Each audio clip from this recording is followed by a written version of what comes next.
ধরো তুমি সকালবেলা ঘুম থেকে উঠলে, আমি তো নিচ থেকে কোনোদিন ঘুম থেকে উঠছি মনে পড়তেছে না। আচ্ছা আচ্ছা, বাদ দি। এখানে হবে আমার মা আমাকে জোর করে ঘুম থেকে ওঠায়। তুমি ঘুম থেকে উঠে ব্রাশে একটু পেস্ট লাগিয়ে দাঁত মাজলে, মাজলাম। তারপর বই নিয়ে পড়তে বসলে। অবশ্যই আমি পড়তে বসি না, ফোন ঘাঁটি। একের জায়গায় ফোন হবে, তুমি ফোন নিয়ে বসলে।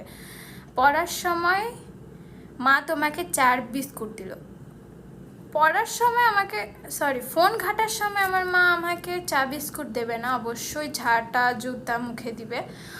তুমি তা খেলে। হ্যাঁ খেলাম, মার তো খেতেই হয়। খেয়ে গোসল করতে গেলে। আমি এত সকাল সকাল গোসল করতে যাব কেন? উঠে তো আমি 2 থেকে 3 ঘন্টা ফোন ঘাঁটবো। আচ্ছা ঠিক আছে। গোসল করতে গিয়ে দেখলে তোমাদের বাথরুমটা একটু নোংরা হয়ে আছে। আমাদের বাথরুম নোংরা? আমাদের বাথরুমে আমার মা নোংরা রাখতে দিবে? হ্যাঁ। তাই তুমি টয়লেট ক্লিনার দিয়ে টয়লেট পরিষ্কার করলে। কি ভাই, আমি ঘুম থেকে উঠে টয়লেট নিয়ে বসবো কিসের জন্য? আজব, এসব কি আজ এরা মাথার গরম লাগছে।